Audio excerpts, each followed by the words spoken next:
afternoon mga ka-idol. Okay, madungog ra. Wa man diti background music. Good afternoon mga ka-idol. This is your DJ Max Arquitero and we are live ah, sa atong Facebook page mga ka-idol. So, doon na tay, it's Friday man karon. It's Good News Balita. Okay, unsa man ni? Unsa man ni ang atong balita karon? Na ba koy sounds? Namon i-monitor ko na ko Maria. Maria. Okay. Sa mga nagtanaw sa tong live karon, maayong hapon kaninyong tanan. Oras na to karon alas 2:03 nas kahaponon. Hala, kumusta man inyong kahaponon? Ang good news na to karong mga ka-idol, dili na to ning dugayon ato ning ihatag ninyo. Mao ang katong mga single parents. Kinsa may single parents diri mga ka-idol? Hala, kaway-kaway mga single parents. Single parent, dili parents. Single parent, daghan man mo mga single parent. So, kani mga ka-idol, doon na may kasayuran kung kamo single parent, doon na tay mga impormasyon nga angay ninyong mahibaw-an. So, hala, comment down mo diha kung single parent mo. Ha? Sure, oh, sure. Unsaon pagkuha pamaagi sa pagkuha og solo parent ID. Kinsa may mga solo parent diha, hala, comment down below na lang. Ha? Ang kwalifikasyon mga ka-idol, mga characters na to din ha, nga mga gusto makahibaw, mao ang kinahanglan, byuda or byudo. So, byuda gani, pasabot. Unsay pasabot ng byudo, byuda, Maria? Wa na kay pares. Either gibiyaan ka or namatay. Namatay na, di ba? Pwede, buwagan, di buwa. Di gyud na matawag. So, kinahanglan patay gyud ang pares. So, kinahanglan patay gyud ang pares. So, matawag ka og byuda o byudo. Either lalaki or babae. So, mo na unang kwalifikasyon. Ikaduha, buwag ka sa imuhang asawa or bana. So, unsa man na, basing ka nang uban diha, nagbuwag-buwag ra, kay tungod magkuwag ay di na pwede ha. Kanang buwag, as in buwag yun, wala na mo komunikasyon. Lain, unsa? Legally separated na gyud, di ba? Kanang uban nga wala gyud i-afford nga malegal, di wa gyud mahimo, di ba? So, buwag na lang sa baba ang tawag ana. Buwang ba. Niya, sunod, giwala ang bisa or annulled ang kasal. Uban na ni, ang maka-afford na yung annulled, kana ra yung naikwarta. Pero majority, mga kaigsuuna na to nga di gyud ka-afford, mo nang buwag-buwag na lang yun. Di gyud ka-afford anang annulled. Di ba? Nya, ikat-upat, giabandonar sa kapikas o sa kaipon. Giabandonar ang inyong mga anak, giabandonar ang inyong mga anak nga dugay ng panahon. Hala, pwede ka, qualified ka nga mahimong solo parent. Sa dili pa nato hisgutan ni ang hisgutan ang gitawag na to og benepisyo ato sang kanon ang kwalifikasyon. So, lima, bisan kinsa nga individual nga nibarog isip ginikanan sa bata. So pwede di ay kanang inyong mga pagumangkon. Inyong barugon wala na gyud magpakabana ang ginikanan. Hala, pwede mong mo apply og single parent mga ka-idol. So pwede mo apply ana. Unya, bisan kinsa membro sa pamilya nga nibarog nga pangulo sa pamilya tungod sa pag-abandonar o pagkawala o dugay na nga pagkabulag sa mga ginikanan o solo parent. So, bisan kinsa, imong kuya, imong ate, nya inyong mga anak, baka nga inyo bang gi-adapt, pwede na ninyo. Pwede na, qualified na siya. So, pwede ta maka-qualified ta na nga mo apply og solo parent. Nya, biktima sa pagpanglugos. So, pwede sad gihapon. Nya, katapusan, kapikas nga nabilanggo og nahukman nga mabilanggo, labi na tong mga nabilanggo gyud sa pila na ka tuig mga ka-idol. So, pwede apply mo katong mga solo parent nya. Palihog ko i-like ug i-share ko ni atong informasyon para pud maka kuan kani atong informasyon mga ka-idol gikan gani ni Konsehal Jonel E. Chavez no. Siya gid ang nagkuan ani aron makahibaw pud ang mga dili lang ang lahuganon kundi apil na pud ang mga lumulupyo diri sa dakbayan sa syudad. Kay aduna man tay programa ng ingon ani labi na sa Cebu City. So nindot ni nga impormasyon. Ang pangutana unsa may benepisyo nga makuha sa solo parent. Una, dugang nga 7 ka adlaw nga bakasyon sa trabaho. So naamoy another rest day ha. So 7 days. So pwede ta magbuwag lang sa ta Maria pero kamoso di man kay anak so di ka matawag og solo parent. Nya ikaduha, komprehensibong tabang sa panginabuhian alang sa solo parent nga ang estado sa pagkinabuhi nasakop sa gitakda sa NEDA nga ubos sa poverty threshold. What is NEDA? Unsay NEDA? Unsay kuana meaning sa NEDA Maria? Wa ka kaybaw. Ang NEDA means unsa man na siya? That's acronym sa National Economic and Development Authority. So pwede ka makakuha og benepisyo dito, makapangayo og panginabuhian. So katong mga walay trabaho din ha. So makapangayo ka og trabaho. Makapangayo ka og panginabuhian nga imuhang fit ha sa imuhang nakatunan ha. National Economic and Development Authority mo na meaning sa NEDA.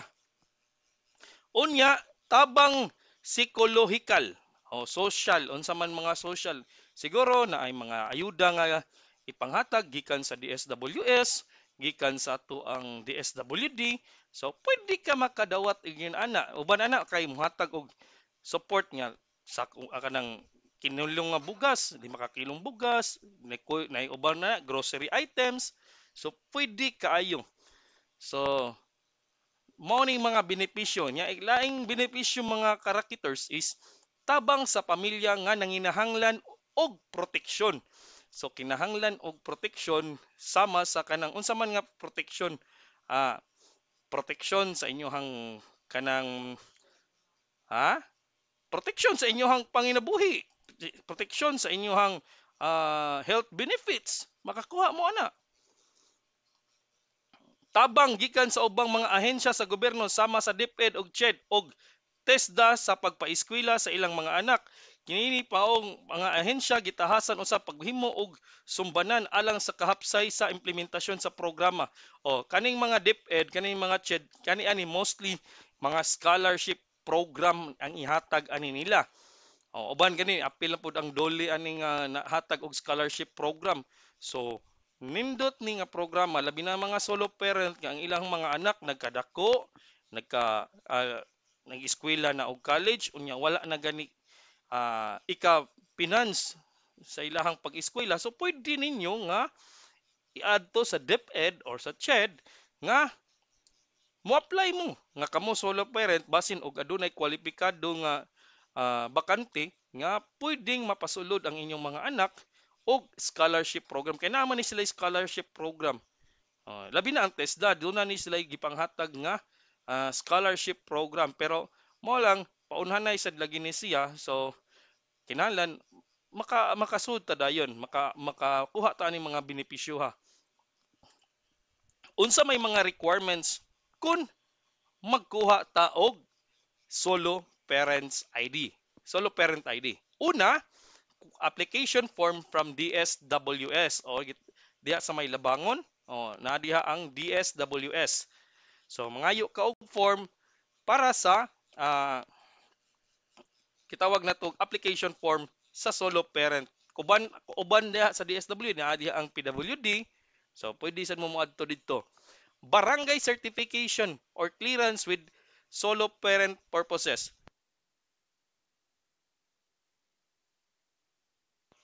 So, mangayo ka og barangay certification or clearance kung asa man mo nga barangay, hala pangayo mo og clearance dito or certification nga kamo magmatuod nga solo parent mo. So, mo na i-attach na ninyo sa inyong application form uban sa mga ubang requirements, lain na pong kuha na ni is birth certificate sa inyong mga anak. 17 paubos. So, katong mga nag-edad, ang inyong mga anak nga 17 nya, wa na gid mo kanang kauban sa kinabuhi nga mo suporta sa inyong pamilya, hala, 17 in anyos paubos, pwede na ninyong i-apply.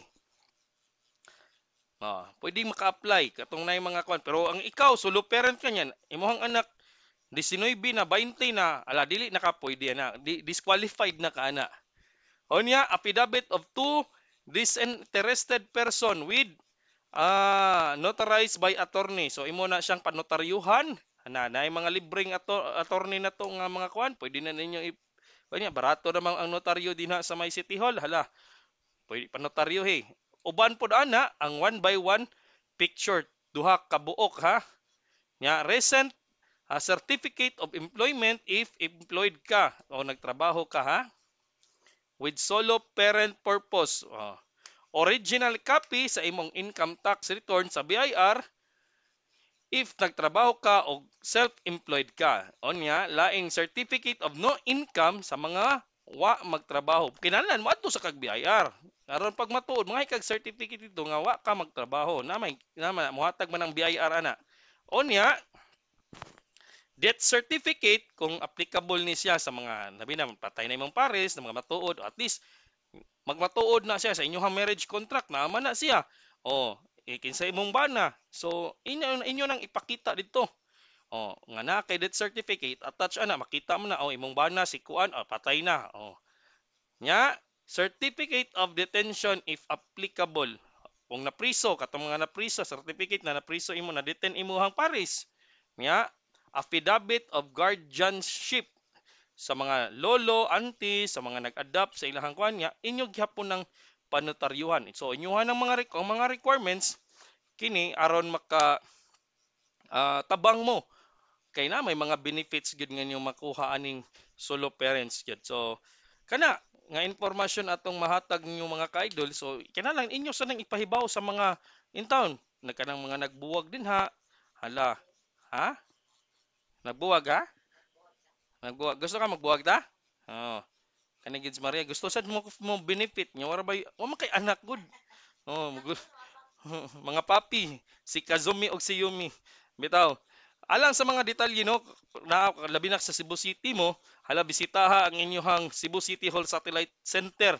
Kung asa man ka nga barangay, kung diri ka sa Lahog, hala na diha sa kilid sa waterfront, na diha ang atong satellite center.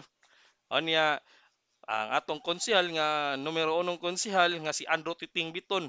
Ano ato ang kaabag unya dinha sa barangay kung diri mo sa Lahog. Kung kamo naa mo sa ubang barangay, hala. So pwede mo patabang sa inyong barangay. Kung dili sa inyong satellite center. Kung di adto mo pangutana mo sa DSWS naata ditoy departamento nga mo cater ani. At least mga inyong mga silingan may na lang in town kanang makuhaan ang ilahang problema. Kay di biya gyud dalim kining panahon na nga uso na jud kayong kanang musikit na gyud ang problema gikan sa pinansyal, sa atong pagpuyo na karon ang mga balayro nonon perti na yung daghana. Wa na gyud ikyas. So bayad din bayad dito tanang mga bayron no naa na gyud.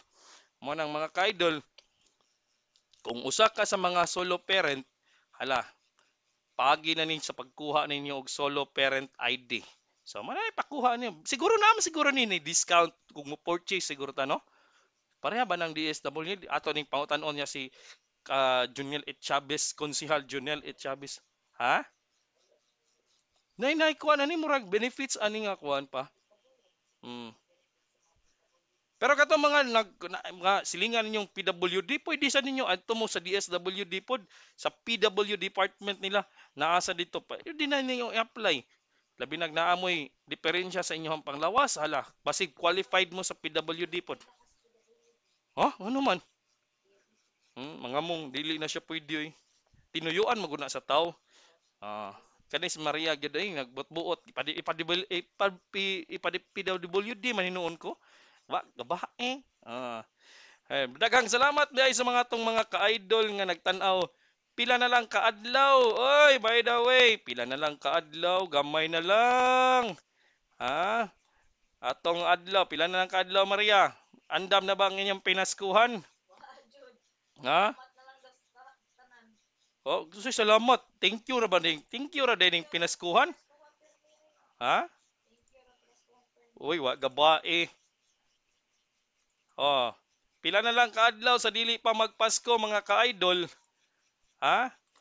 45 na lang kaadlaw sa dili pa magpasko. So andam na bang pinaskuhan tanan? Hala, kung dili man gani, andam-andama na. Ha? Kini inyohang raketero alang sa ito ang programa karong hapuna.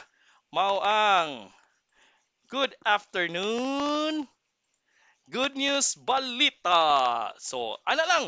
Please like and share. Og katong mga gustong mo subscribe sa atong YouTube channel mga kaidol, hala, bisita lang og i-like og i-subscribe ang atong channel Max Raketero TV. Thank you og goodbye og God bless ninyong tanan.